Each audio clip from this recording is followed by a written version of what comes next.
Welcome to your favourite YouTube channel Amit sir SPSR। और आज हमारी बहुत ही इंपॉर्टेंट वीडियो है जिसे मैंने पब्लिक डिमांड पे बनाया और इस समय उसकी तुम्हें सबसे ज़्यादा ज़रूरत है और ये है फॉर्मूले।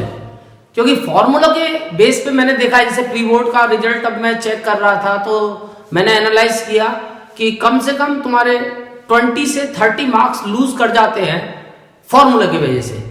यानी एक जरा सी तुम्हारी लापरवाही की वजह से तुम्हारा पूरा क्वेश्चन गलत हो जाता है। तो फॉर्मूला पे फोकस करना बहुत जरूरी है। हम कई बार से ऐसा भी होता है कि फॉर्मूला हमें आता है पर हम कंफ्यूज हो जाते हैं क्योंकि वो हमारे दिमाग में बहुत अच्छे से फीड नहीं है। फॉर्मूले को लर्न करने के केवल दो तरीके हैं, या तो प्रैक्टिस इतनी ज्यादा हो कि हम क्वेश्चंस इतने ज्यादा कर रहे हैं कि वो फॉर्मूले हमारी हैबिट में आ गए, या फिर हम उनको रेगुलरली रिवाइज करते रहें। अब उनको रिवाइज करना थोड़ा सा एक बोरिंग काम भी है और हम लोग आसानी से उसको नहीं करना चाहते, तो उसी के लिए मैं ये वीडियो तैयार कर रहा हूं और इसमें पूरे 15 चैप्टर्स के मैं फॉर्मूले तुम्हें बताऊंगा और वो फॉर्मूले एक साथ चलेंगे। पूरी वीडियो एक बार में कंप्लीट होगी और तुम्हें वीक में एक बार उस वीडियो को आराम से सुनना है पूरी कंसंट्रेशन के साथ। और ये प्रोसीजर तब तक चलेगा जब तक तुम्हारा बोर्ड का एग्जाम नहीं होगा। तो तुम्हें रेगुलरली इस वीडियो को हर वीक में एक दिन वॉच करना है, सुनना है और पूरी कंसंट्रेशन के साथ, तो शायद तुम्हें अलग से फॉर्मूले याद करने की जरूरत नहीं पड़ेगी। तो स्टार्ट करते हैं चैप्टर 1 से। चैप्टर 1 केवल मैं मेन फॉर्मूले कराऊंगा जो बहुत ही इंपॉर्टेंट है और अक्सर यूज होते हैं। यानी कुछ फॉर्मूले या कॉन्सेप्ट ऐसे भी होते हैं जो कभी कभी यूज होते हैं, उनको फिलहाल अभी हम काउंट नहीं करेंगे। हम केवल बिल्कुल वही क्वेश्चन वही फॉर्मूले लेंगे जो चैप्टर में बहुत ज्यादा यूज होते हैं।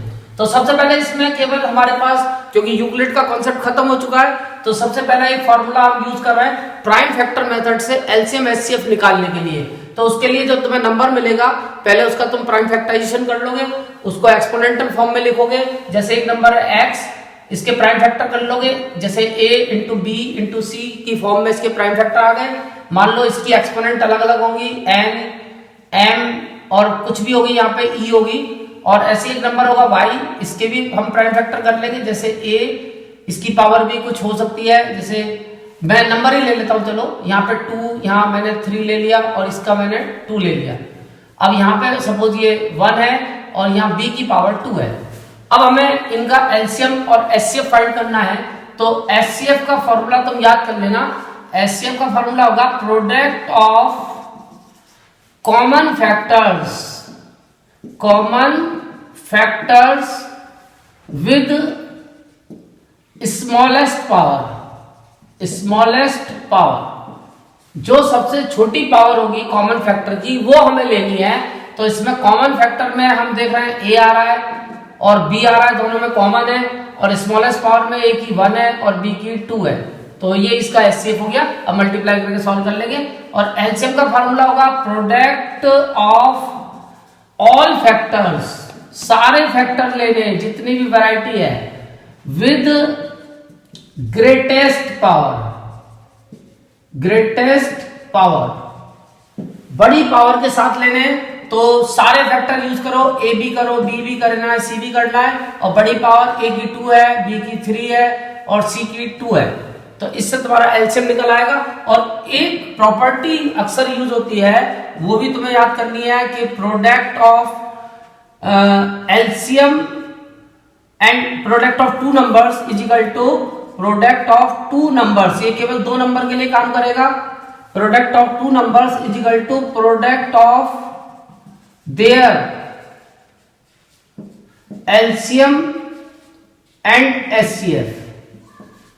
उन 2 नंबरों की जो एलसीएम एचसीएफ आएगी उनके प्रोडक्ट के इक्वल होगी। यानी x into Y is equal to जो इनकी एचसीएफ आई है यानी a b स्क्वायर इंटू जो इनकी एलसीएम आई है a square b cube into c square. इन दोनों की मल्टीप्लाई और x और y की मल्टीप्लाई करोगे तो इक्वल आएगी। तो ये फर्स्ट एक्सरसाइज के लिए केवल तुम्हारे पास यही फॉर्मूला है और इसी फॉर्मूले पे तुम्हें फोकस करना है। अब इसके बाद हम आते हैं अपने चैप्टर 2 पे। तो चैप्टर 2 में हमें जो फॉर्मूला यूज करना है, क्योंकि चैप्टर 1 में एक टर्मिनेटिंग नॉन टर्मिनेटिंग का भी कॉन्सेप्ट है बट उसका क्वेश्चन कंफर्म नहीं आएगा। वैसे शॉर्टकट में मैं तुम्हें बता दूं कि जो नंबर तुम्हें P/Q की फॉर्म में मिलेगा उसको प्राइम नंबर चेक कर लोगे कि ये प्राइम फैक्टर, ये जो P और Q है इनका कॉमन फैक्टर 1 हो, यानी P एंड Q आर को प्राइम। अगर ये को प्राइम होंगे, को प्राइम का मतलब HCF1, जब इन दोनों का HCF1 होगा, ये को प्राइम होंगे, तो उस केस में अगर प्राइम फैक्टर करोगे तुम, प्राइम फैक्टर ऑफ Q, अगर prime factor of Q is 2 की पावर n और 5 की पावर m और 2 इंटू 2 की पावर n इंटू 5 की power m, where n and m are non-negative integers। अगर ऐसा होता है कि हमारा जो प्राइम फैक्टर आते हैं Q के, वो या तो 2 की पावर कुछ आ जाए, या 5 की पावर कुछ आ जाए, या 2 और 5 की पावर कुछ आ जाए, जहां पे कि ये जो पावर आएगी वो हमेशा नॉन नेगेटिव इंटीजर होनी चाहिए। नॉन नेगेटिव का मतलब जीरो और पॉजिटिव, नॉन नेगेटिव इंटीजर का मतलब जीरो या पॉजिटिव, इनमें से कुछ भी पावर आनी चाहिए। अगर कोई भी ऐसा इंटीजर आता है पावर में, तो इसका मतलब ये टर्मिनेटिंग डेसिमल रखेगा, अदरवाइज नॉन टर्मिनेटिंग। तो इस केस में ये टर्मिनेटिंग डेसिमल होगा, टर्मिनेटिंग डेसिमल। तो ये हमारा एक दूसरा कॉन्सेप्ट था जो कि इसमें चलेगा। अब इसके बाद हम आते हैं अपने चैप्टर 2 पे। तो चैप्टर 1 में केवल हमारा इतना ही काम है, और चैप्टर 2 की अगर हम बात करते हैं तो चैप्टर 2 में हमारे पास कुछ फॉर्मूले हैं, वो हमें करने पड़ेंगे, क्योंकि ये चैप्टर 2 फॉर्मूला बेस्ड चैप्टर है, और इसमें हमारे पास थोड़ा सा मैटर है फार्मूलों का। तो इसमें सबसे पहला कॉन्सेप्ट तो है, जो पहली एक्सरसाइज है, आजकल तुम केस स्टडी में भी देख रहे हो, पैराबोला। जो जीरोस का कॉन्सेप्ट है पैराबोला का, वो काफी सारा हमारा केस स्टडी को कवर कर रहा है। तो पैराबोला के बारे में तुम लोगों को पढ़ना पड़ेगा।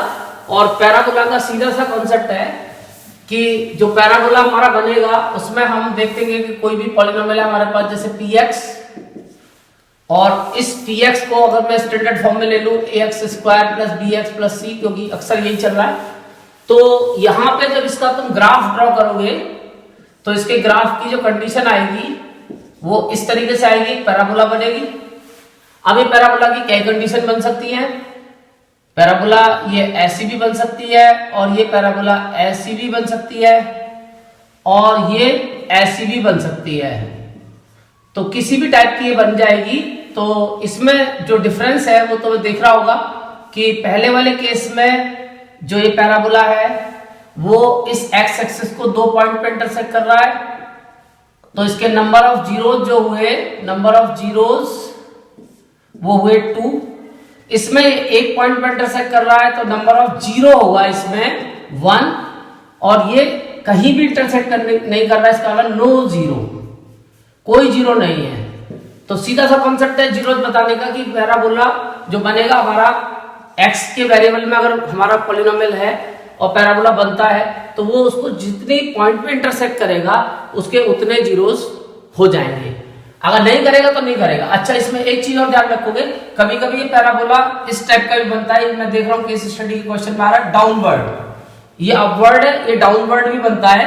तो डाउनवर्ड में बस ये ध्यान रखना है कि जो कोफिशिएंट ऑफ एक्स स्क्वायर है, इस केस में ग्रेटर देन 0 होगा, पॉजिटिव होगा, और इस केस में ये लेसर देन 0 होगा, तब ये डाउनवर्ड बनेगा।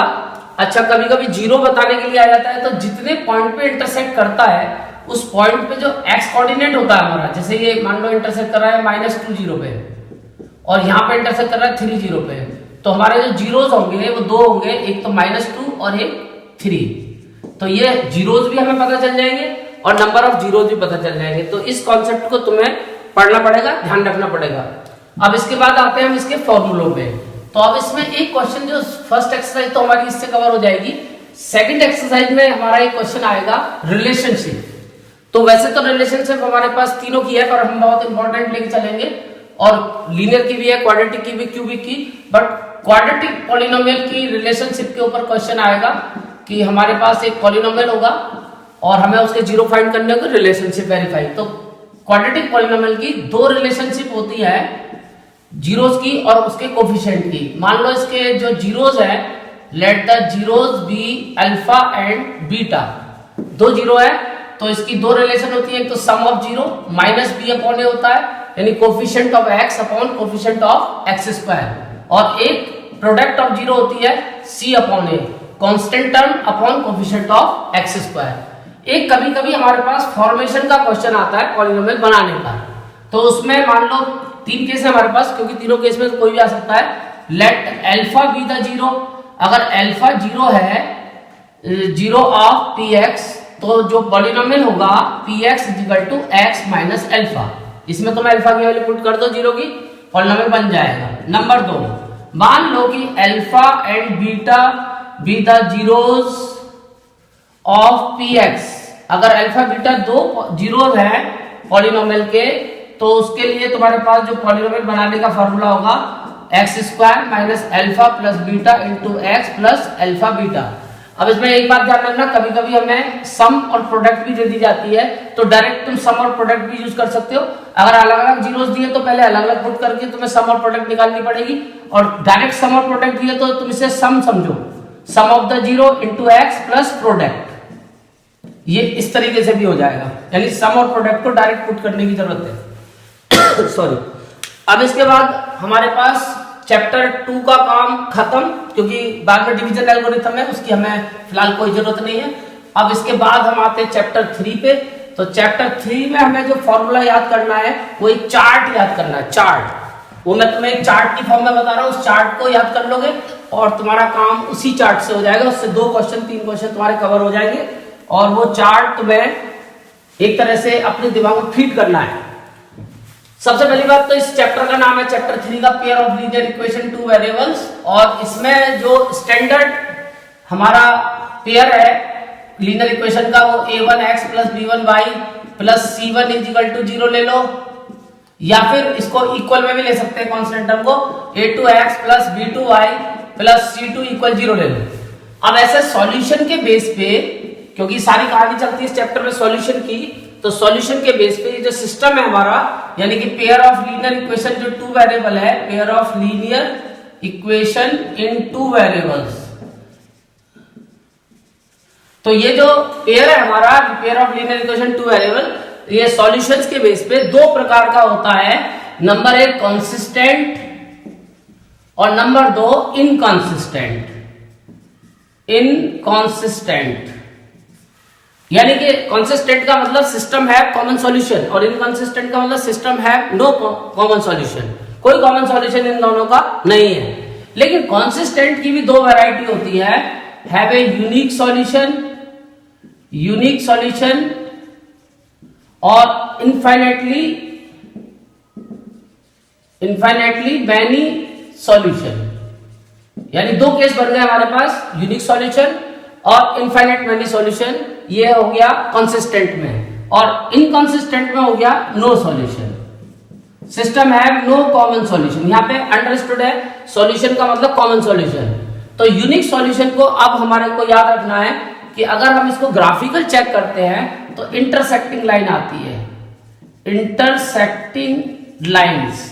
अगर हम इन दोनों का ग्राफ बनाएंगे सिस्टम का तो इंटरसेक्टिंग लाइंस आएंगी, और अगर एल्जेब्रिकली हम चेक करेंगे तो जो x के कोफिशिएंट होते हैं इनका रेशियो डिफरेंट होगा, अनइक्वल होगा y के कोफिशिएंट से, यानी a1/a2 not equal to b1/b2। और इनफाइनाइटली मैनी सॉल्यूशन में जो ग्राफ बनेगा वो कोइंसिडेंट लाइन आएंगी, कोइंसिडेंट लाइंस। और इस केस में अगर x के कोफिशिएंट का रेशियो देखोगे तो y के इक्वल आएगा, तब तुम्हें फिर डिफरेंशिएट करने के लिए कांस्टेंट टर्म का रेशियो देखना होगा, और वो भी इसके इक्वल आएगा, यानी तीनों रेशियो इक्वल आएंगे, a1/a2 equal b1/b2 equal c1/c2। और नो सॉल्यूशन में x के और y के कोफिशिएंट का रेशियो इक्वल होगा, बट कांस्टेंट टर्म का रेशियो अलग होगा, यानी a1/a2 equal b1/b2 not equal c1/c2। तो तुम ये चार्ट अपने दिमाग में रखो, इससे एल्जेब्रिकली से ग्राफिकली पे पहुंच सकते हो। कई बार से ऐसा भी होता है, क्वेश्चन आता है कि तुम्हें एल्जेब्रिकली एक सिस्टम दे दिया, पूछेगा कैसा ग्राफ बनेगा, ग्राफ बनाना नहीं होता, तुम्हारे रेशियो से ही तुम बता दोगे। अगर ये फॉर्मूला फिट हो रहा है तो इसका वाला इंटरसेक्टिंग लाइन को रिप्रेजेंट करेगा, अगर ये formula a1/a2 equal b1/b2 equal c1/c2 fit हो रहा है तो कोइंसिडेंट लाइन को रिप्रेजेंट करेगा। तो इस तरह से तुम इसको रिवर्स गियर में लेके चलोगे। अच्छा, नो सॉल्यूशन का जो ग्राफ बनता है वो पैरेलल लाइन का होता है, पैरेलल लाइंस।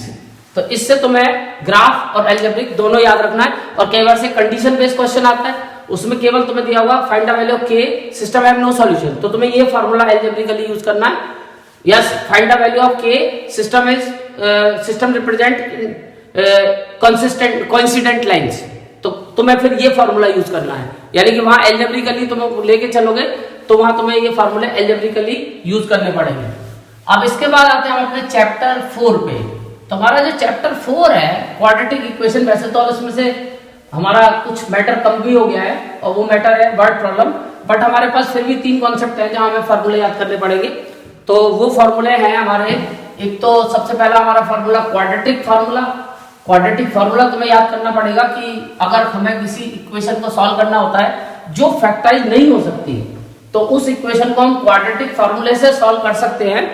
और वो है कि अगर मान लो हमारे पास स्टैंडर्ड फॉर्म किसी क्वाड्रेटिक इक्वेशन की ax² bx + c = 0, अब इसके दो सॉल्यूशंस होते हैं, x की दो वैल्यूज होती है, जैसे लिनियर इक्वेशन में तो वो सॉल्यूशंस हम ग्राफिकली कह रहे हैं, लेकिन यहाँ पे हम उसको सॉल्यूशन का मतलब इसके रूट्स, यानी कि ऐसी वैल्यूज x की जो दो वैल्यू इस इक्वेशन को सेटिस्फाई करेगी।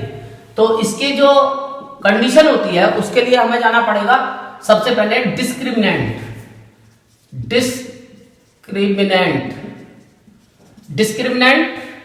और डिस्क्रिमिनेंट को हम इंडिकेट करते हैं कैपिटल डी से, फार्मूला होता है b² - 4ac। कई बार से एक नंबर में खाली डिस्क्रिमिनेंट ही निकालने को आ जाएगा।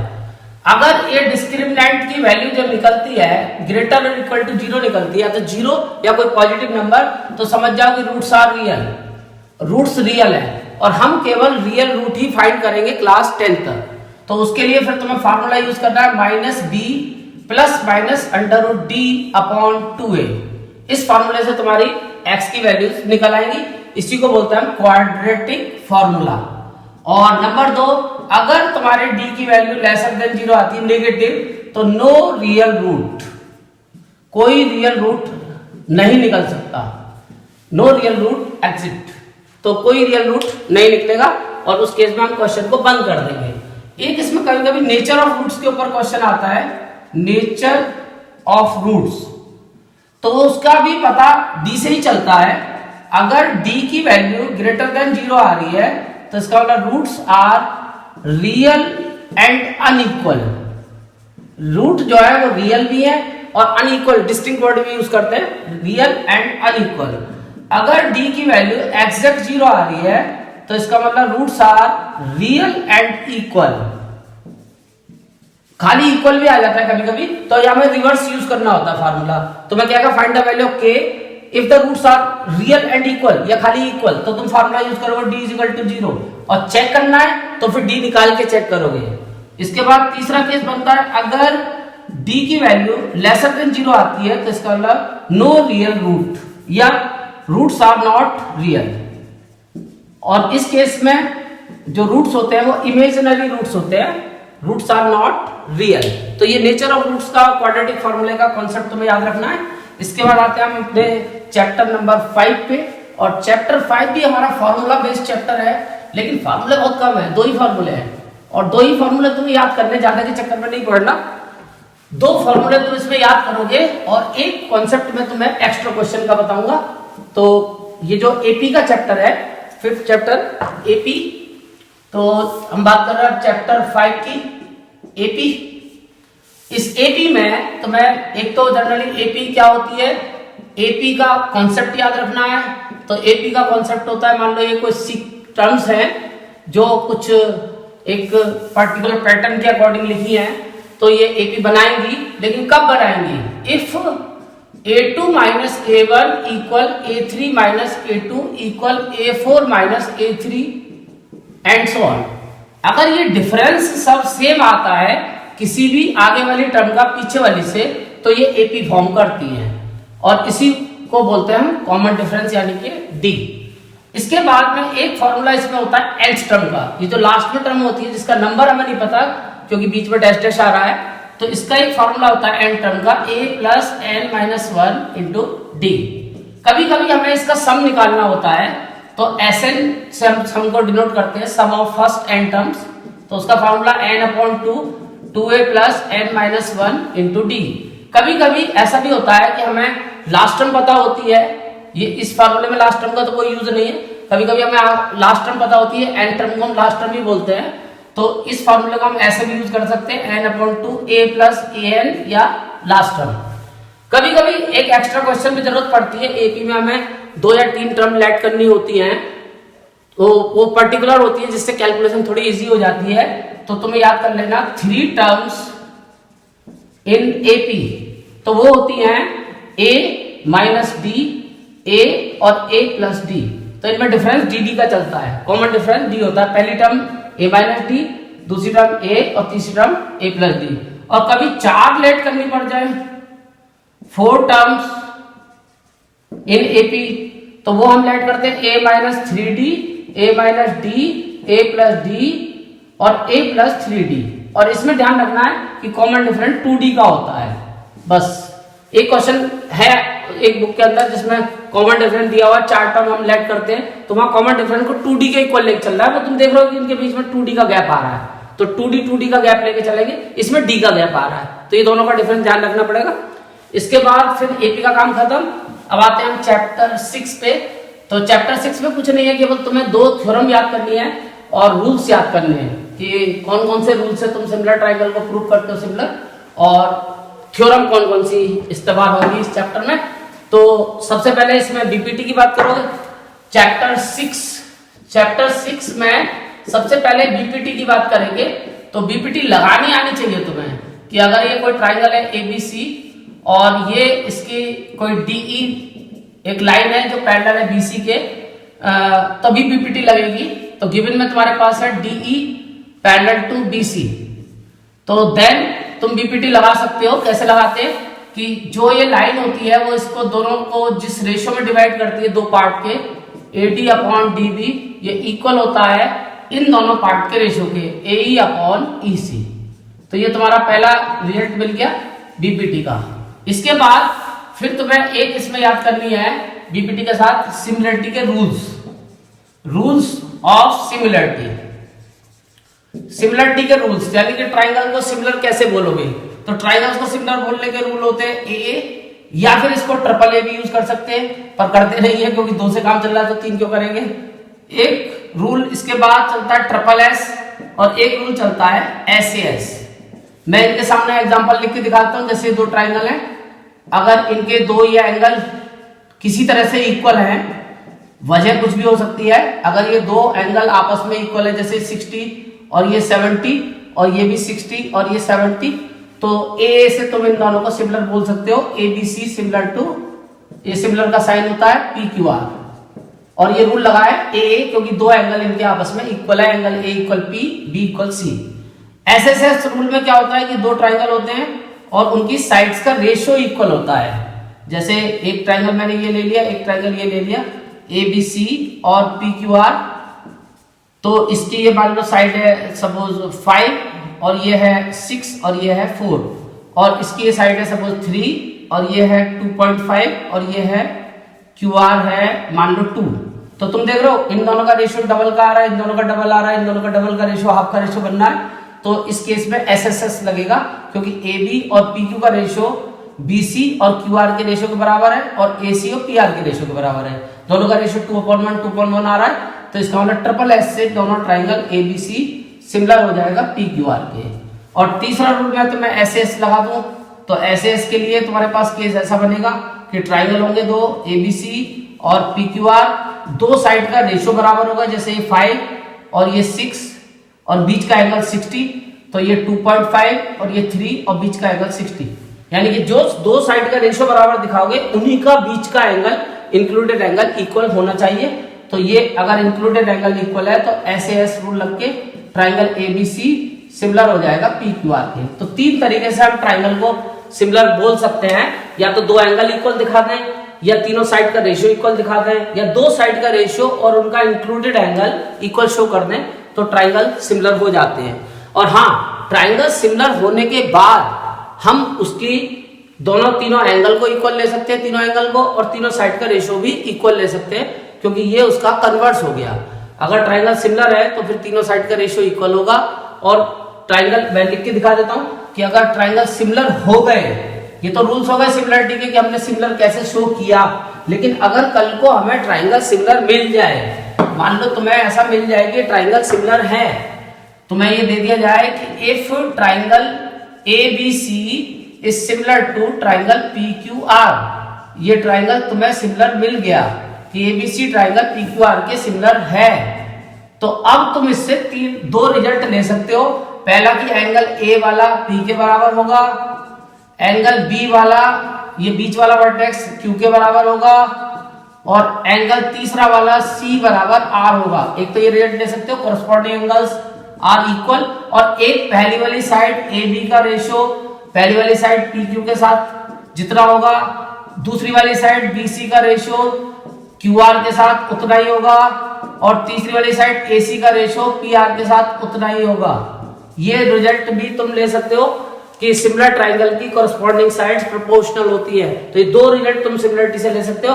और तीसरा हमारा जो इसमें थ्योरम लगेगी वो है, एक तो पाइथागोरस थ्योरम लगेगी, और एक पाइथागोरस जिस थ्योरम से डेवलप हुई है वो लगेगी। यानी दो थ्योरम अभी तुम्हें और याद करनी पड़ेगी, वो भी इसमें यूज होगी, और अक्सर हम उनको यूज करते रहते हैं क्वेश्चंस में, तो उनके बिना क्वेश्चन नहीं होंगे। तो वो है थ्योरम 6.7, एक 6.7 एक 6.8, वो पाइथागोरस, और वो दूसरी वाली जो है ये परपेंडिकुलर की थ्योरम होती है। 6.7 लगती बहुत है कि अगर एक ट्राइंगल है ABC, राइट ट्राइंगल है, तुम्हारे पास गिवन में होना चाहिए कि एंगल A बराबर 90 डिग्री, और ये एक राइट एंगल से हमने परपेंडिकुलर डाल दिया, ये मान लो AD परपेंडिकुलर डाल दिया BC पे, तब ये थ्योरम काम करती है। और हमें इससे क्या रिजल्ट मिलते हैं, तो अगर किसी राइट ट्राइंगल में राइट एंगल वाले वर्टेक्स से हम हाइपोटेनस पे परपेंडिकुलर डालते हैं तो उसको दो सिमिलर ट्राइंगल में डिवाइड करता है। तो एक तो रिजल्ट हमें मिलता है कि दोनों ट्राइंगल आपस में सिमिलर हैं, यानी ट्राइंगल BAD सिमिलर है ट्राइंगल ACD के। एक रिजल्ट तो ये मिलता है। नंबर 2 कि ये छोटा वाला ट्राइंगल इस होल के भी सिमिलर होता है, यानी एक रिजल्ट हमें मिलता है कि ट्राइंगल BAD सिमिलर होता है इस होल ट्राइंगल के। तो B तो कॉमन रहता है दोनों में, तो B की जगह तो B आएगा। अब इसका D 90 का होता है और इसका A 90 का होता है, तो D का कॉरस्पॉन्डिंग A होगा, तो इसका नाम बैठेगा BCA। और ऐसे ही ये तीसरा वाला भी जो इधर का छोटा ट्राइंगल होता है ये जो ACD था, ये भी सिमिलर होता है उस होल ट्राइंगल के। तो इसमें C बराबर C रहता है और D बराबर D रहता है, क्योंकि इस D बराबर A रहता है, क्योंकि इसका भी यही नाम रहेगा BCA। यानी कुल मिला के ये जो थ्योरम है इसके अकॉर्डिंग अगर किसी राइट ट्राइंगल में हमने परपेंडिकुलर डाला हाइपोटेनस पे राइट एंगल वाले वर्टेक्स से, तो वो उसको दो सिमिलर ट्राइंगल में डिवाइड करेगा। जो पार्ट होंगे वो आपस में सिमिलर होंगे, जैसे ये दोनों पार्ट आपस में सिमिलर हैं, और साथ में ये पार्ट होल के भी सिमिलर होंगे। तो पहला पार्ट भी होल के सिमिलर, दूसरा पार्ट भी होल के सिमिलर। तो ये हमें दो रिजल्ट इससे मिलते हैं। और तीसरा बड़ा कॉमन रिजल्ट है थ्योरम 6.8 जो तुमने बचपन से पढ़ी है, पाइथागोरस थ्योरम। ये भी अक्सर यूज होती है, सबको आती होगी लगानी, पर मैं बता देता हूं कि अगर ये राइट ट्राइंगल है, इसके लिए कंडीशन जरूरी है कि राइट ट्राइंगल होना चाहिए, एंगल B 90 डिग्री का है, तो AC स्क्वायर बराबर 90 के सामने जो साइड बैठेगी हाइपोटेनस, उसका स्क्वायर बाकी दोनों साइड है जो राइट एंगल को कंटेन करती है, AB और BC, इनके स्क्वायर के सम के बराबर होता है। यह है पाइथागोरस थ्योरम। तो पाइथागोरस थ्योरम को भी तुम्हें दिमाग में रखना पड़ेगा, क्योंकि क्वेश्चंस में अप्लाई करनी पड़ेगी। इसके बाद आते हैं चैप्टर 7, और धीरे धीरे हमारा आधा काम पूरा हो गया। आधा काम पूरा होने के बाद चैप्टर 7 यानी कि कोऑर्डिनेट ज्योमेट्री, इसमें भी हमारे 3 फार्मूले काम करते हैं। सबसे पहला फार्मूला हमारा डिस्टेंस फार्मूला होता है।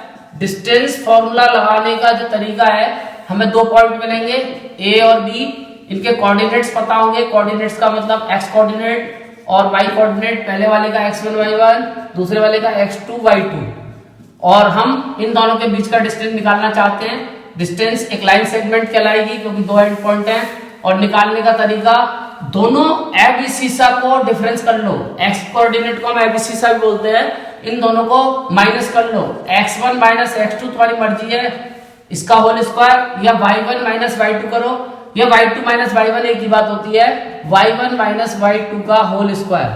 और यूनिट्स में ये डिस्टेंस निकलेगा, यूनिट्स इसके बाद एक कॉन्सेप्ट इसमें इक्यू डिस्टेंट का चलता है, तो उसके लिए ध्यान कर लो, इफ P एक पॉइंट होगा कोई, इज, यही लैंग्वेज मिलेगी तुम्हें क्वेश्चन में, P इज इक्यू डिस्टेंट फ्रॉम, फिर 2 पॉइंट दिए होंगे, जैसे A कोऑर्डिनेट दिए होंगे एंड B कोऑर्डिनेट दिए होंगे। तो अब तुम क्या करोगे, इसमें इक्वेशन बनाओगे, इस पहले पॉइंट का डिस्टेंस फार्मूले से AP निकालोगे और इक्वल कर दोगे इसी पॉइंट का डिस्टेंस B से निकाल के, यानी कि BP के। तो ये ध्यान रखना, पहले पॉइंट को कॉमन करके बाद वाले दोनों पॉइंट से अलग अलग उसका डिस्टेंस निकालना है, और दोनों डिस्टेंस को इक्वल करके तुम्हें एक इक्वेशन मिल जाएगी, उस इक्वेशन को सॉल्व करके तुम्हारा आंसर आ जाएगा। ये कॉन्सेप्ट है इक्यू डिस्टेंट। अब इसके बाद आते हैं हम धीरे से अपने नए कॉन्सेप्ट पे, आखिरी कॉन्सेप्ट, क्योंकि 3 कॉन्सेप्ट में से एक कट चुका है एरिया वाला, अब केवल हमारे पास 2 कॉन्सेप्ट है, डिस्टेंस और सेक्शन फार्मूला। तो अब हम आते हैं सेक्शन फार्मूले पे। अच्छा, यहाँ पे मैं तुम्हें एक बात बता दूं, type of triangle, type of quad का अगर क्वेश्चन आता है तो वो तुम्हें बचपन से पता है कि ट्राइंगल अगर आता है तो ट्राइंगल की तीनों साइड निकालनी है। अगर 2 साइड, उसकी कोई भी तीनों साइड इक्वल है तो इक्विलेटरल ट्राइंगल, अगर 2 साइड इक्वल है तो आइसोसेलेस ट्राइंगल, और कोई साइड इक्वल है तो स्केलेन ट्राइंगल। लेकिन आइसोसेलेस और स्केलेन में पाइथागोरस जरूर चेक करोगे, क्योंकि आइसोसेलेस राइट ट्राइंगल भी होता है और स्केलेन भी राइट ट्राइंगल हो सकता है।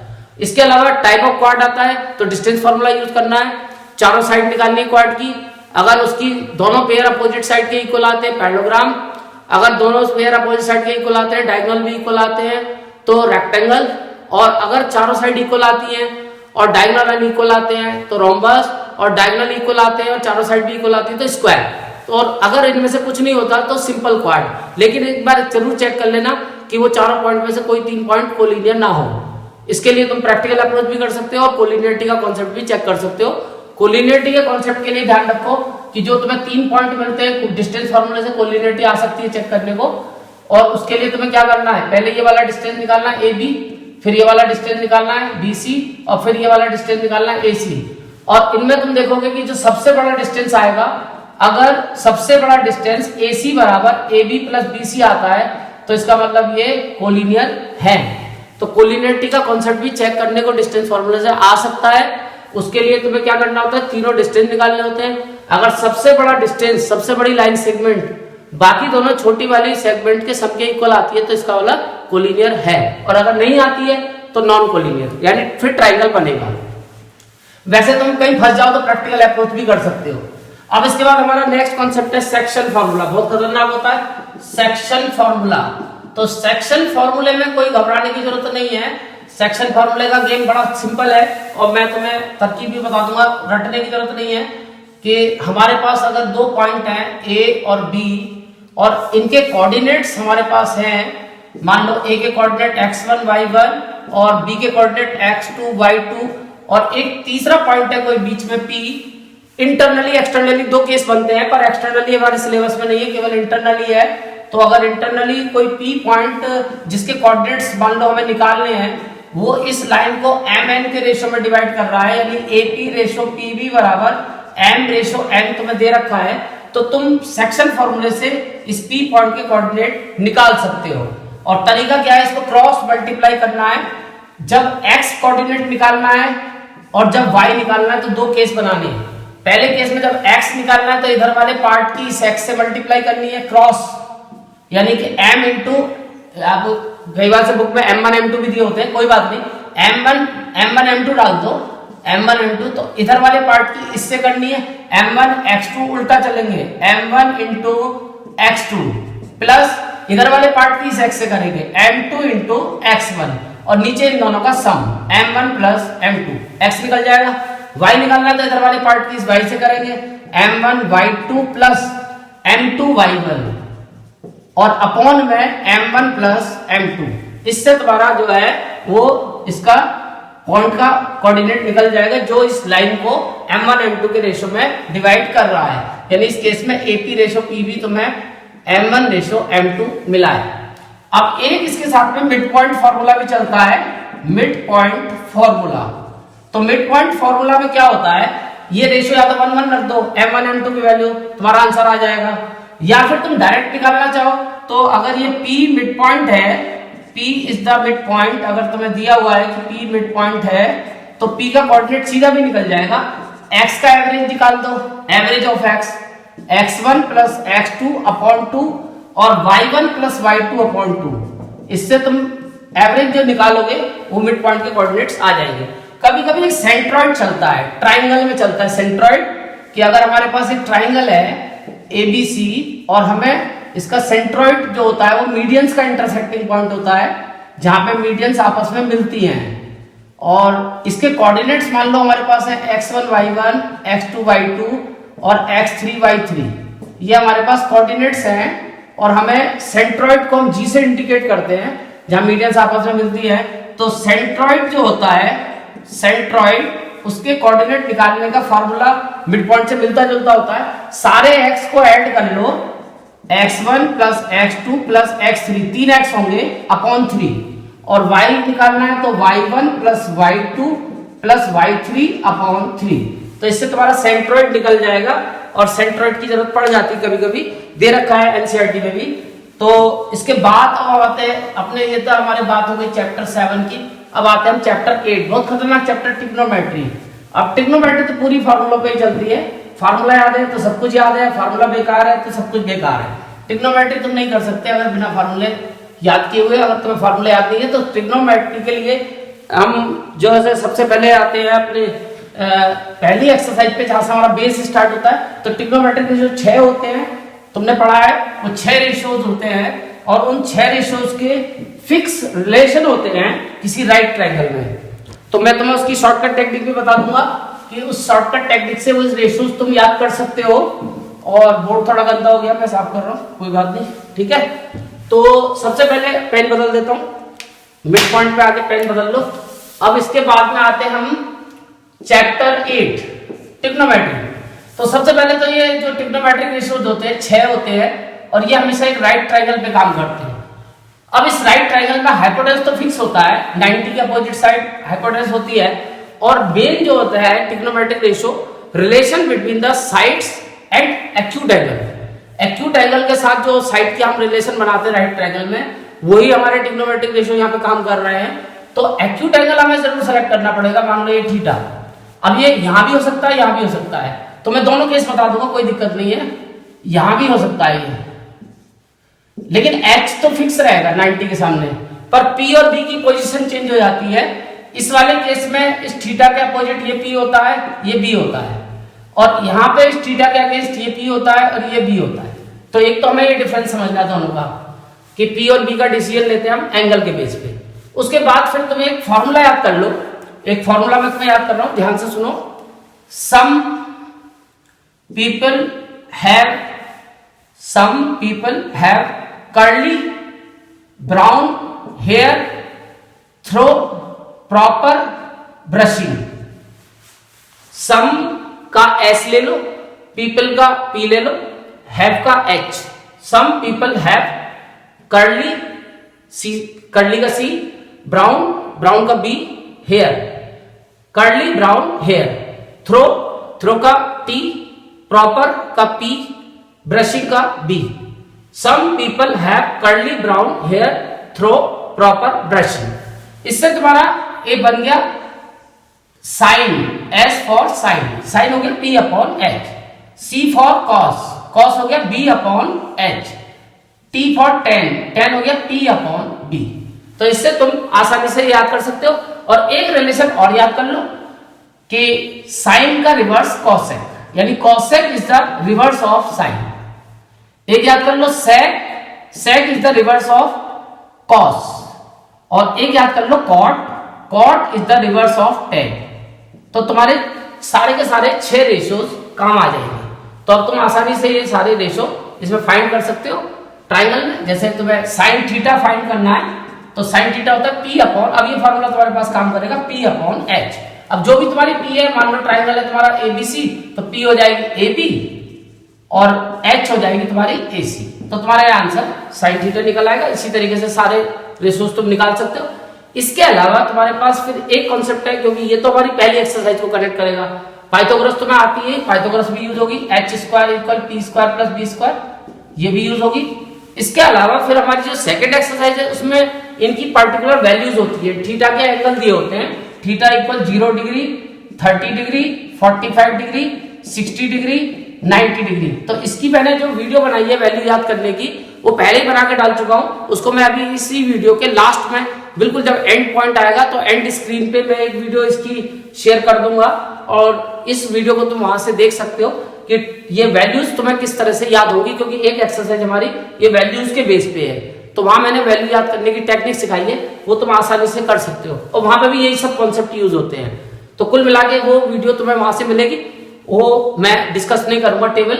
अब उसके बाद में आइडेंटिटीज, तो हमारे पास तीन तो बेसिक आइडेंटिटी होती हैं, sine square theta plus cos square theta equal 1।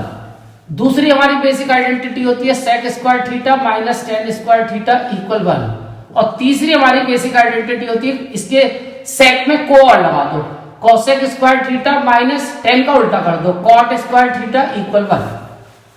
अब इसके बाद में हम तीन तीन फॉर्मूले याद करते हैं टोटल इनके साथ मिला के, यानी एक बीच में हम फार्मूला और याद करेंगे इसके साथ, वो इसको इधर ट्रांसफर करके 1 minus cos square theta equal sign square theta, इसकी हमें आइडेंटिटी में जरूरत पड़ेगी। और एक 1 minus sign square theta equal cos square theta. लेकिन ये बनाना नहीं है, ये रटना है फार्मूला। ऐसे यहां से भी हम तीन फार्मूले तैयार कर देते हैं। एक फार्मूला हम 1 plus tan square theta equal sec square theta, एक तो ये याद करते हैं, और एक फार्मूला हम याद करते हैं sec square theta minus 1 equal tan square theta. इसके अलावा एक फार्मूला हम यहां याद करते हैं cosec square theta equal 1 plus cosec square theta minus 1 equal cot square theta. और एक फार्मूला हम याद करते हैं 1 plus cot square theta equal cosec square theta. तो ये तीन फार्मूले हमारे 9 फार्मूले में कन्वर्ट हो जाते हैं, और ये 9 के 9 हमें याद ही करने पड़ेंगे, इसका कोई शॉर्टकट हमारे पास नहीं है। तो ये 9 फार्मूले तुम्हें याद करने। इसके अलावा एक फार्मूला एक्स्ट्रा और याद करना है, वो है sine theta upon cos theta equal tan theta, या tan theta equal sine theta upon cos theta. और एक इसका दूसरा reciprocal cot theta equal cos theta upon sine theta. तो ये सारे फॉर्मूले हमारे आइडेंटिटी में लगते हैं। इनको हम स्क्वायर में भी यूज कर सकते हैं, जैसे sign square theta upon cos square theta equal tan square theta. तो इस तरह से ये हमारे आइडेंटिटी का काम कंप्लीट हो गया। तो ट्रिग्नोमेट्री खत्म होने के बाद हमारा नेक्स्ट टॉपिक है चैप्टर 9, और चैप्टर 9 है हाइट एंड डिस्टेंसेस। तो हाइट एंड डिस्टेंसेस में हम वैसे तो पूरा बेस ये 8.1 का यूज करते हैं, 8.1 की सारी कहानी वापस रिपीट हो जाएगी इसमें। तो अगर तुम्हें 8.1 आती है तो हाइट एंड डिस्टेंस को कोई दिक्कत नहीं है, क्योंकि उसमें एक ही ट्रिग्नोमेट्रिक रेशियो यूज होता है टेन थीटा, और टेन थीटा तुम्हें पता है P अपॉन B, यानी हाइट अपॉन डिस्टेंस। उसको सीधा याद कर लो, हाइट अपॉन डिस्टेंस। अभी मैं तुम्हें प्रैक्टिकली बता दूंगा वो किस तरह से हाइट और डिस्टेंस की कहानी बनती है। अब फिलहाल इसमें दो चीजें अटकेंगी, वो है angle of elevation, angle of elevation, angle of elevation. तो इसमें क्या होता है कि जो हॉरिजॉन्टल लाइन होती है हमारी, ये ऑब्जर्वर है, ऑब्जर्वर के लिए मैं केवल आंख बनाऊंगा, ये ऑब्जर्वर की आई है, और ये किसी ऑब्जेक्ट को देखेगा। मान लो ये कोई झंडा लगा हुआ है, इसको देख रहा है किसी बिल्डिंग के ऊपर, तो ये जो यहां देखेगा ये कहलाएगी लाइन ऑफ साइट।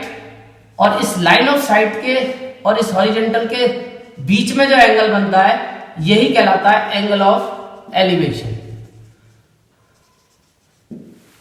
ये हाइट होती है और ये डिस्टेंस होता है। फार्मूला एक ही चलता है, height upon distance is equal to tan theta.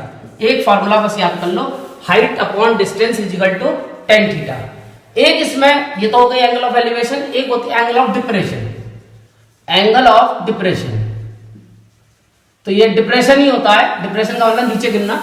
तो डिप्रेशन में जब कोई आ जाता है तो नीचे गिरता है, तो यहाँ हॉरिजॉन्टल बेस ऊपर होता है और ऑब्जर्वर यहाँ होता है, यानी ये ऊपर से नीचे देखा जाता है, ये ऑब्जर्वर है और ऑब्जेक्ट नीचे होता है। जैसे कोई कार आ रही है मर्सिडीज, तो जब कोई कार को ऊपर से नीचे देखेगा मर्सिडीज को, तो ये बनेगा एंगल ऑफ डिप्रेशन। तो ये तुम देख रहे हो ऊपर से नीचे एरो बनाया मैंने, और इसमें नीचे से ऊपर की तरफ एरो बनाया है। तो इसको गर्दन को उठाना पड़ता है, इसमें गिराना पड़ता है। फार्मूला इसमें भी यही चलता है, एच अपॉन पी। और एंगल केवल तुम्हें तीन होते हैं, तीन याद करने, तीन की वैल्यू यूज होगी 30, 45, 60 और 10 ही, क्योंकि यूज होता है 99.9% क्वेश्चन में 10 ही यूज होता है। तो 10, 30 1/√3, 10, 30 की वैल्यू अक्सर यूज होती है 1/√3, 10, 45 की अक्सर यूज होती है 1 और 10, 60 की अक्सर यूज होती है √3। तो ये तीन वैल्यूज यूज होती है इन 3 वैल्यूज को हमें यूज करना होता है, तो ये तीनों वैल्यू तुम याद कर सकते हो। तो हाइट एंड डिस्टेंस में फिलहाल केवल इतना है। अब इसके बाद आते हैं हम अपने चैप्टर 9 के बाद 10 पे। 10 में हमें केवल 2 थ्योरम याद करनी है, और वो 2 थ्योरम है हमारी 10.1, 10.2। तो मैं प्रैक्टिकली बता देता हूँ किस तरह से वो हमें यूज करनी होती है। थ्योरम 10.1 कि अगर ये सर्कल है और ये सर्कल में कोई टेंजेंट है, टेंजेंट की कहानी चल रही पूरे सर्कल की चैप्टर में। तो अगर ये सर्कल है और ये कोई उस पर मैंने टेंजेंट ड्रॉ कर दी। टेंजेंट एक ऐसी लाइन को बोलते हैं जो सर्कल को एक पॉइंट पे इंटरसेक्ट करती है। और अब मान लो ये सर्कल का सेंटर है O, तो ये जो पॉइंट ऑफ कांटेक्ट होता है जहां से वो टेंजेंट सर्कल को टच करती हुई जाती है, इस पॉइंट ऑफ कांटेक्ट को, क्योंकि ये सर्कल का टेंजेंट का कॉमन पॉइंट होता है, अगर हम सेंटर से मिलाएं तो रेडियस होती है।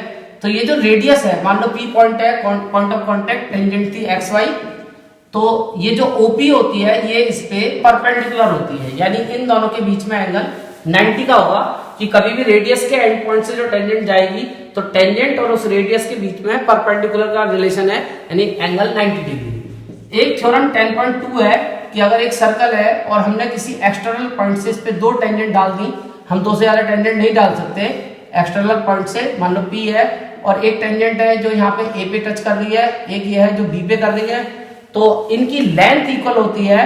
और लेंथ ऑफ टेंजेंट का मतलब जहां से टेंजेंट डाल रहे हैं और जहां सर्कल को कट कर रही है वो बीच का डिस्टेंस, यानी कि AP और यहां से लेके यहां तक PB, AP इक्वल PB। ये हमारी है theorem 10.2, length of tangents from same external point are equal. एक मैं तुम्हें एक्स्ट्रा थ्योरम बता रहा हूं, कभी कभी यूज हो सकती है कि अगर ये टेंजेंट्स हैं किसी एक्सटर्नल पॉइंट से हमने डाल दी सर्कल पे, इसका कंस्ट्रक्शन में भी यूज है।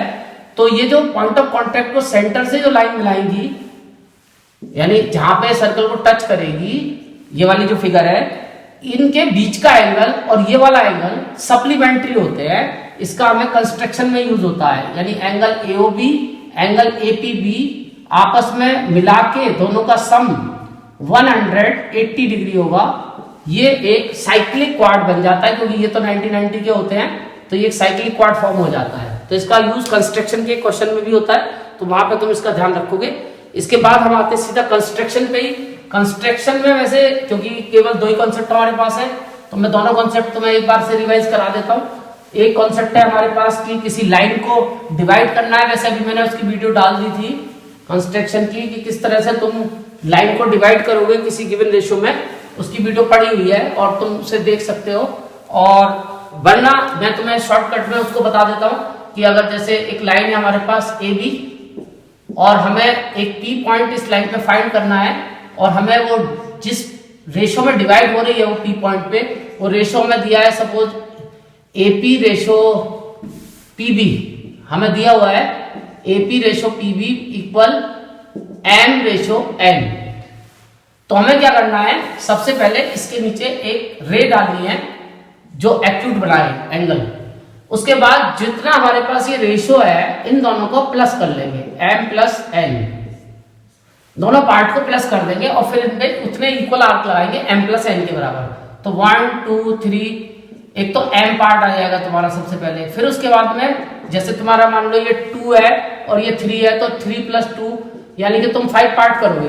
तो 5 पार्ट करोगे तो 1 2 2 पे तो तुम्हारा M ही आएगा, 2 पे तो तुम्हारा M आएगा, और 3 4 5 5 पे तुम्हारा M प्लस N आएगा।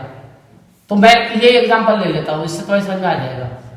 तो अब तुम क्या करोगे, M प्लस N से तो B को बुला दोगे दूसरे एंड पॉइंट को, और जो M वाला पार्ट होगा, पहला वाला जो पार्ट होगा, ये जो भी नंबर होगा 2 नंबर, यहां से इसके पैरेलल एक लाइन डालोगे। तो ये लाइन इसके पैरेलल ड्रॉ करनी है, तो वो अपने आप तुम्हें P पॉइंट फाइंड हो जाएगा। तो इस मेथड से तुम कर सकते हो। इसके अलावा दूसरी एक्सरसाइज हमारी है कि जिसमें एक सर्कल दिया होगा और इस पे किसी गिवन आउटसाइड पॉइंट से टेंजेंट डालनी होगी। तो सबसे पहले सेंटर से उस पॉइंट पे पहुंच जाओगे जहां से टेंजेंट डालनी है। उसके बाद में फिर इस लाइन को जो सेंटर से उस पॉइंट को मिलाएगी उसको हाफ करोगे, उसका परपेंडिकुलर बाइसेक्टर ड्रॉ करोगे, एक बार O से आर्क लगाओगे ऊपर नीचे, एक बार P से लगाओगे, फिर यहाँ पे सेंटर मान के तुम्हें मिड पॉइंट मिल जाएगा OP का, एक सर्कल बना दोगे डॉटेड, और वो सर्कल इसको 2 जगह इंटरसेक्ट करेगा, वहां से तुम 2 टेंजेंट आसानी से ड्रॉ कर सकते हो, तुम्हारी रिक्वायर्ड टेंजेंट्स हो जाएगी। यही कॉन्सेप्ट चलेगा, केवल हमारे 2 कॉन्सेप्ट हैं कंस्ट्रक्शन में, तो कंस्ट्रक्शन का काम भी खत्म। इसके बाद आते हैं हम अपने चैप्टर नंबर 12 में। तो चैप्टर नंबर 12 ये था 11 कंस्ट्रक्शन। चैप्टर नंबर 12 में क्या है, थोड़ा सा फार्मूले ज्यादा है। 12 और 13 ये दोनों तो बहुत ही बड़े फार्मूला वाले क्वेश्चन है।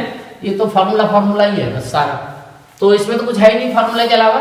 तो सबसे पहले हम बात करेंगे इसमें सर्कल की। तो सर्कल के बारे में बचपन से पढ़ा होगा कि इसमें या तो रेडियस मिलेगी या डायमीटर, और ये तुम्हें पता होगा कि डायमीटर को हाफ कर दोगे तो रेडियस आ जाएगी, या रेडियस को डबल कर दोगे डायमीटर। एक तो इसमें एरिया निकालने को आएगा, एरिया ऑफ सर्कल। तो एरिया ऑफ सर्कल तुम्हें पता ही होगा पाई आर स्क्वायर। एक सरकमफ्रेंस निकालने को आएगी, यानी पेरीमीटर ऑफ सर्कल। तो पेरीमीटर ऑफ सर्कल का फार्मूला 2 पाई आर या पाई इंटू डी, एक ही बात है, दोनों में से कोई फार्मूला यूज कर सकते हो, पाई आर 2 पाई आर या पाई इंटू डी। इसके बाद में फिर बात आती है आधे सर्कल की, यानी कि ये तो पूरा सर्कल है, अब इस सर्कल के 2 इक्वल पार्ट कर दोगे तो ये सेमी सर्कल बन जाएगा, सेमी सर्कल। तो सेमी सर्कल में जो एरिया होगा वो तो आधा ही हो जाएगा, हाफ पाई आर स्क्वायर, और जो पेरीमीटर होगा इसका वो यहां से यहां तक की जो आर्क होती है, क्योंकि सर्कल की 2 पाई आर होती है तो आधे सर्कल की पाई आर होती है, और उसमें डायमीटर और ऐड कर दोगे तो इसका पेरीमीटर होगा पाई आर प्लस डी। इसके बाद में फिर बात आती है तीसरे नंबर पे क्वाड्रेंट, यानी एक सर्कल का चौथा पार्ट। अगर किसी सर्कल को 4 इक्वल पार्ट में डिवाइड करोगे तो चौथा पार्ट जो होता है ये क्वाड्रेंट कहलाता है। तो ये क्वाड्रेंट का जो एरिया होता है, क्वाड्रेंट का जो एरिया होता है 1/4 pi are square. Area of quadrant 1/4 pi are square. इसके बाद चौथा नंबर आता है फिर सेक्टर का, कि अगर मान लो हम एक सर्कल बनाते हैं, उसमें 2 रेडियस हम ड्रॉ कर देते हैं कोई भी, तो ये सेक्टर बन जाता है। और मान लो कि ये सेंटर है इसका, ये रेडियस होती है, रेडियस और उसकी कॉरस्पॉन्डिंग आर्क के बीच का रीजन सेक्टर कहलाता है। सेक्टर में से 2 तरीके के होते हैं, एक तो माइनर सेक्टर होता है, जैसे अगर मैं इसको माइनर बोलूं, माइनर मेजर का हिसाब सीधा सीधा होता है कि माइनर सेक्टर जो होता है उसमें ये जो थीटा है लेस देन 180 होगा। तो अगर थीटा लेस देन 180 होगा तो मींस माइनर सेक्टर, और थीटा 180 से बड़ा होगा तो मेजर सेक्टर। तो एरिया ऑफ माइनर सेक्टर जो होगा, मान लो मैं इसकी बात कर रहा हूं माइनर सेक्टर, तो इसका एरिया होता है theta upon 360 into pi are square. और अगर मेजर सेक्टर की बात करोगे, एरिया ऑफ मेजर सेक्टर, हाथ के हाथ तुम्हें निकालना है, तो मेजर सेक्टर के एरिया के लिए मेजर सेक्टर का एंगल लगा दो, तो 360 में से माइनर सेक्टर का एंगल माइनस कर दो, तो इसका आंसर आ जाएगा 360 minus theta upon 360 into pi are square. ये हो गया एरिया ऑफ मेजर सेक्टर। अब अगर तुम बात करते हो ये जो आर्क है इसकी लेंथ की कई बार से जरूरत पड़ जाती है, तो लेंथ अगर तुम्हें दी हुई है तो एक डायरेक्टली एरिया ऑफ सेक्टर का फार्मूला होता है। अगर तुम्हें लेंथ ऑफ आर्क दी है तो half into L into R, ये लेंथ ऑफ आर्क के केस में तुम डायरेक्ट एरिया ऑफ सेक्टर निकाल सकते हो बिना एंगल के। लेकिन अगर तुम्हें सपोज करो इसका पेरीमीटर निकालना है, पेरीमीटर ऑफ सेक्टर, तो इसका जो पेरीमीटर होता है उसका फार्मूला सीधा होता है, यहां से यहां तक ये आर्क तो एल की है, और ये उसमें 2r और ऐड कर देते हैं, तो इसका आंसर आता है एल प्लस 2r। ये होता है पेरीमीटर ऑफ सेक्टर। और अगर ये आर्क की लेंथ निकालनी हो तो लेंथ ऑफ आर्क का भी फार्मूला होता है theta upon 360 into 2 pi R, circumference of circle. तो फाइनली सेक्टर की कहानी खत्म। अब आती है सेगमेंट। सेगमेंट भी 2 प्रकार की होती है। सेगमेंट में क्या है कि अगर कोई कॉर्ड है सर्कल की और उसकी ये जो आर्क होती है कॉरस्पॉन्डिंग, उनके बीच का जो रीजन है ये सेगमेंट कहलाती है। ये माइनर सेगमेंट होती है। माइनर सेगमेंट पता कैसे चलेगा, अगर वही है आर्क लेस देन 180 का एंगल बना रही है तो माइनर सेगमेंट, और ये हो जाती है बाकी का पोर्शन मेजर सेगमेंट। तो माइनर सेगमेंट का जो एरिया होता है, एरिया ऑफ माइनर सेगमेंट, उसको निकालने का एक फॉर्मूला तुम याद कर सकते हो, R square pi theta upon 360 minus half sine theta. इससे तुम माइनर सेगमेंट का एरिया निकाल सकते हो। और इसके अलावा अगर मेजर सेगमेंट का एरिया निकालना है तो कोई शॉर्टकट नहीं है, और मेजर सेगमेंट का एरिया सीधा निकलेगा area of circle minus area of minor segment, यानी कि तुम्हें माइनर सेगमेंट निकालनी ही पड़ेगी। अगर तुम्हें मेजर सेगमेंट का एरिया चाहिए तो तुम्हें पहले माइनर निकालनी पड़ेगी, उसको ही माइनस करके तुम निकाल सकते हो इस मेजर सेगमेंट का एरिया। और इसके बाद में अब हमारा जो कॉन्सेप्ट है वो है चैप्टर नंबर 13, ये हो गया हमारा 12 का काम खत्म। अब आ गए हम अपने chapter number 13 volume surface area पे। वैसे वॉल्यूम सरफेस एरिया के जनरल फार्मूले तुम बचपन से याद करते आ रहे हो, कोई नया फार्मूला तो इसमें, क्योंकि क्यूब, क्यूबॉइड, सिलेंडर सब तुम्हें 9th क्लास की बुक में मिल जाएंगे, उनमें मेरे बताने लायक कुछ ऐसी खास चीज नहीं है। बस मैं तुम्हें एक कॉन्सेप्ट इसमें सिखाना चाहता हूँ, वो है 2 केस में तुम्हें दिखाऊंगा कि अगर मान लो हमारे पास एक सिलेंडर है और हमारे पास, क्योंकि जो कॉन्सेप्ट चल रहा है वो कंबाइंड फिगर का कॉन्सेप्ट है कि कंबाइंड फिगर का हमें वॉल्यूम सरफेस एरिया निकालना होता है। तो अगर मान लो हमारे पास एक सिलेंडर है और हमने उस सिलेंडर के एक कोने पे कोन को ऐड कर दिया और एक तरफ हमने एक हेमिस्फीयर ऐड कर दिया, तो हमें इसके सरफेस एरिया के बारे में सोचना पड़ता है। तो यहाँ पे तुम ध्यान रखोगे कि इसका जो सरफेस एरिया होगा कंबाइंड फिगर का सरफेस एरिया वो होगा CSA of cone, CSA of cone plus CSA of cylinder, यानी बेस हम नहीं लेते, CSA ऑफ सिलेंडर और plus CSA of hemisphere, CSA of hemisphere. लेकिन इससे जो है तुम्हें अपने दिमाग में कोई गलतफहमी नहीं लानी कि हमेशा CSA ऐड करके ही total surface area combined figure का निकलेगा, क्योंकि हमारे पास एक केस और भी है कि मान लो हमने एक कोन को या एक हमने सिलेंडर के साथ केवल एक कोन को ऐड कर दिया, तो अब इसका CSA तो आएगा, CSA ऑफ कोन और प्लस CSA ऑफ सिलेंडर भी आएगा, CSA ऑफ सिलेंडर। लेकिन अब ये आंसर नहीं है, क्योंकि अभी ये बेस भी बचा है, तो जो दिखता है वो लेते हैं। तो इसमें तुम्हें थोड़ी इमेजिनेशन करनी पड़ती है। यहाँ पे हम एरिया ऑफ बेस भी लेंगे, एरिया ऑफ बेस, तो ये तुम्हें वहां पे खुद बुद्धि लगानी पड़ेगी। हाँ, वॉल्यूम का कॉन्सेप्ट क्लियर है कि इसका जब वॉल्यूम निकालोगे तो volume of cone plus volume of cylinder plus volume of hemisphere, इसका वॉल्यूम निकालोगे तो volume of cone plus volume of cylinder, यानी वॉल्यूम का कॉन्सेप्ट क्लियर है कि अगर तुमने फिगर को ऐड किया वॉल्यूम भी ऐड कर दो। लेकिन सरफेस एरिया में तुम्हें बुद्धि लगानी पड़ती है। इसके अलावा हमारे पास एक कॉन्सेप्ट इसमें कटिंग का है। कटिंग का कॉन्सेप्ट भी समझना जरूरी है, क्योंकि काटने वाले क्वेश्चन भी होते हैं। तो काटने वालों में तुम्हें अपना दिमाग वहां पे लगाना पड़ेगा।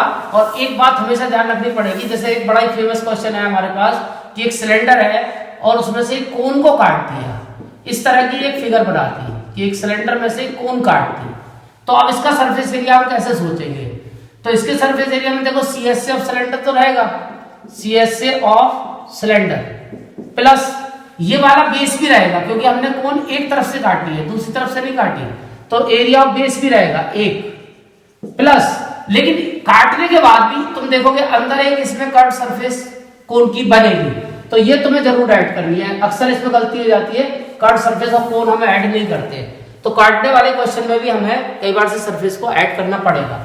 इसके अलावा वॉल्यूम की अगर बात करोगे तो वॉल्यूम सिंपल है, volume of cylinder minus volume of cone, यानी वॉल्यूम में कोई दिक्कत नहीं है। वॉल्यूम में तो फिगर को ऐड कर रहे हैं तो वॉल्यूम को ऐड कर दो, कट कर रहे हैं तो वॉल्यूम को माइनस कर दो। तो चैप्टर 13 में एक तो हमारा ये पहली 2 एक्सरसाइज में तो कंबाइंड फिगर का सरफेस एरिया वॉल्यूम है, और इंडिविजुअल फिगर्स के फार्मूले सब तुम्हें 9th की वीडियो में मिल जाएंगे। मैंने 9th की वीडियो सारी बना रखी है, अलग अलग कोन, सिलेंडर, स्फीयर, हेमिस्फीयर सबकी वीडियो है, तो वहां से उनको देख के तुम फार्मूले नोट कर सकते हो। इसके अलावा आके फिर हम अपने इसके एक कॉन्सेप्ट है फ्लोइंग वाटर का वॉल्यूम। तो वॉल्यूम ऑफ फ्लोइंग वाटर अगर तुम्हें निकालना है, वॉल्यूम ऑफ फ्लोइंग वाटर, तो सीधा सा एक फार्मूला याद कर लो, एरिया ऑफ क्रॉस सेक्शन।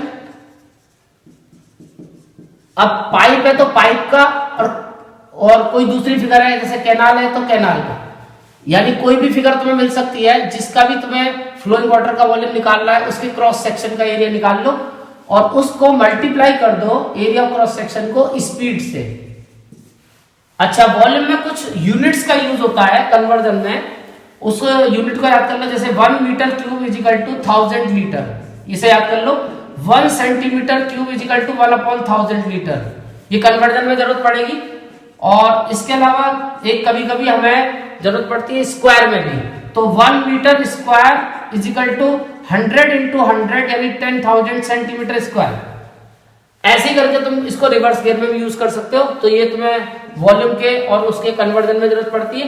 बाकी वो चार्ट तुम्हें सिंपल आता होगा, मैंने पहले भी कई बार सिखाया कि cm, बीच में mm, cm, फिर dm, फिर M, फिर DAM, फिर HM और फिर KM, और इन सब के बीच में 10 10 होता है, 10 10 10 10। यानी कि अगर तुम्हें 1 मिलीमीटर को देखना है तो 1 सेंटीमीटर में 10 मिलीमीटर होते हैं। अगर 1 मिली सेंटी डेसीमीटर को देखना है तो डेसीमीटर DM जो होता है वो 1 DM is equal to 10 into 10 100 का होता है, 100 mm। और ऐसे ही तुम इसको भी फिर देख सकते हो, 1 मीटर में 10 इंटू 10 इंटू 10 1000 मिलीमीटर होते हैं। ऐसे करके DM डेकामीटर, फिर हेक्टामीटर और किलोमीटर। 1 किलोमीटर में 10 इंटू 10 इंटू 10 इंटू 10 इंटू 10 यानी 1 2 3 4 5 6, यानी कि इसके 1 किलोमीटर में 1 kilometre is equal to 1 kilometre में 10 इंटू 10 इंटू 10 इंटू 10 इंटू 10 1 2 3 4 5 6 1 2 3 4 5 6 2 4 6 इतने मिलीमीटर होते हैं। तो कभी भी इधर की तरफ आओगे किलोमीटर से इधर तो मल्टीप्लाई करोगे, और मिलीमीटर से इधर जाओगे छोटे से बड़े की तरफ जाओगे तो डिवाइड करोगे। यानी इस डिजिट को इसमें कन्वर्ट करना है तो इतने जीरो लेके 1 के साथ डिवाइड कर दो, और इस डिजिट को इधर करना है तो इतने जीरो 1 के साथ लेके मल्टीप्लाई कर दो। तो आसानी से तुम ये यूनिट्स को कन्वर्ट कर सकते हो। ये यूनिट का कन्वर्जन वॉल्यूम सरफेस एरिया का बहुत इंपॉर्टेंट पार्ट है और इसको तुम्हें सीखना पड़ेगा। इसके बाद में अब आते हैं फिर हम अपने नेक्स्ट कॉन्सेप्ट पे, और हमारा नेक्स्ट कॉन्सेप्ट है चैप्टर नंबर 14। ये थी चैप्टर नंबर 13। अब आते हैं चैप्टर नंबर 14। तो उसमें हमारे पास 3 चीजें हैं। एक तो नंबर 1 है हमारे पास मीन, डायरेक्ट मेथड का मीन। तो डायरेक्ट मेथड का मीन जो है उसका फॉर्मूला तुम याद कर लेना। पहले उसके लिए तुम्हें CI मिलेगा, FI मिलेगा। सबसे पहले XI निकालोगे। XI का मतलब क्लास मार्क, और क्लास मार्क का मतलब upper limit plus lower limit upon 2, इससे क्लास मार्क निकलेगी। फिर XI इंटू FI करोगे और फिर इसका टोटल करोगे सिग्मा XI FI, इधर फ्रीक्वेंसी का टोटल करोगे और मीन का formula sigma XI FI upon sigma FI। कभी कभी एज्यूम मीन मेथड आता है, एज्यूम्ड मीन मेथड। तो एज्यूम्ड मीन मेथड के लिए तुम्हें एक स्टेप बढ़ाना पड़ेगा। CI मिलेगा, FI मिलेगा, XI निकालोगे, एक DI निकालना पड़ेगा। तो D का फार्मूला याद कर लेना, XI माइनस A। अब ये D कैसे निकलता है, XI माइनस A क्या होता है? तो A हम इसमें से एक मिड वैल्यू को A मान लेते हैं, यानी जो हमारा X होगा X1 X2 X3 X4 suppose X5, तो इसमें से बीच वाले को हम A मान लेंगे एज्यूम मीन, और उससे फिर हम ये D निकाल देंगे। उसके बाद में हम DI इंटू FI कर लेंगे, इनकी मल्टीप्लाई D की और F की, और मल्टीप्लाई करके फिर इसका टोटल कर लेंगे सिग्मा DI FI। इधर फ्रीक्वेंसी का टोटल करना पड़ेगा सिग्मा FI, और फार्मूला होगा mean is equal to A plus sigma DI FI upon sigma FI। तो इससे तुम्हारा जो है वो एज्यूम मीन, इसका मीन निकल आएगा। इसके बाद मीन के बाद आते हैं फिर हम अपने नेक्स्ट कॉन्सेप्ट पे, और हमारा नेक्स्ट कॉन्सेप्ट है फिर मीडियन। और मीडियन में तुम्हें जो ध्यान रखना है, वैसे पहले मोड कर लो। तो मोड के लिए बस तुम्हें एक फॉर्मूला याद करना है कि जो हाईएस्ट फ्रीक्वेंसी वाली क्लास है उसको मॉडल क्लास बोल दोगे, जिसकी फ्रीक्वेंसी सबसे ज्यादा होगी मॉडल क्लास हो जाएगी। और मोड का फॉर्मूला याद कर लेना, mode is equal to L plus F1 minus F0 upon 2F1 minus F0 minus F2। अब ये जो F1 है ये F2 है और ये F0 है, ये क्या होता है इनटू H। तो यहाँ तुम्हें ध्यान रखना पड़ेगा, तुम्हें CI मिलेगा, FI मिलेगा। कंटिन्यूस होनी चाहिए क्लास, ये जरूर चेक कर लेना कि क्लास कंटिन्यूस होनी चाहिए, तभी तुम वो निकाल सकते हो। इस तरह होनी चाहिए 0 10 10 20 20 30 30 40 इस तरह की फॉर्म में होनी चाहिए। फ्रीक्वेंसी जैसे 2 3 5 और 7 3। तो जो हाईएस्ट फ्रीक्वेंसी वाली क्लास है मॉडल क्लास हो जाएगी। इसकी फ्रीक्वेंसी F1, इससे पहली क्लास की F0 और आगे की F2। तो ये वैल्यू तुम्हें पता चल जाएगी। जो इनमें गैप होता है वो H होता है क्लास साइज, उसको पुट करके ये अपना तुम निकाल सकते हो। और मॉडल क्लास की लोअर लिमिट L होती है, lower limit of model class. तो ये फार्मूला याद करके तुम आसानी से मोड निकाल सकते हो। इसके बाद में मीडियन की बात करते हैं। तो मीडियन क्लास निकाल के, अब मीडियन क्लास कैसे निकलती है वो वैसे तो मीडियन में सिखा रखा है। L plus n/2 minus CF upon F into H, ये तुम्हारा मीडियन का फॉर्मूला हो जाएगा।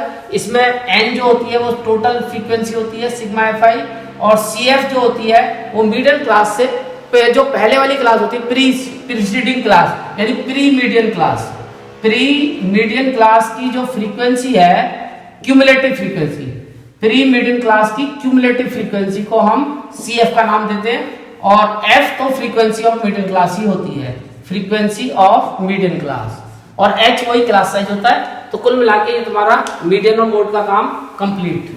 इसके बाद में फिर हमारे पास एक कॉन्सेप्ट लास्ट में बचता है प्रोबेबिलिटी। चैप्टर 15 धीरे धीरे एंड पॉइंट, और प्रोबेबिलिटी का फार्मूला तो सीधा सीधा होता है, जिस इवेंट की निकालनी है favourable outcome upon total outcome. बाकी तुम्हें कॉइन्स का गेम पता होना चाहिए, डाइस का गेम, प्लेइंग कार्ड। हाँ बस leap year non leap year के लिए याद रखो, कभी भी नॉन लीप ईयर में अगर आती है, नॉन लीप ईयर में प्रोबेबिलिटी आती है 53, कोई भी संडे मंडे किसी की भी आती है तो उसका आंसर 1/7 नॉन लीप ईयर में, और लीप ईयर में अगर प्रोबेबिलिटी आती है 53 संडे मंडे की एक नंबर में, जैसे इस बार भी आई है, तो उसका आंसर 2/7। लीप ईयर का मतलब उसमें 2 दिन एक्स्ट्रा बैठेंगे, इसमें 1 दिन एक्स्ट्रा बैठेगा। बाकी इसमें कोई टेंशन नहीं है, कॉइन प्लेइंग कार्ड वगैरह सब तुम्हें मिल जाएगा। अब तुम्हें इस वीडियो को हर संडे एक बार सुनना है पूरा, तो तुम्हारा पूरा 15 चैप्टर के फार्मूले रिवाइज। Thank you.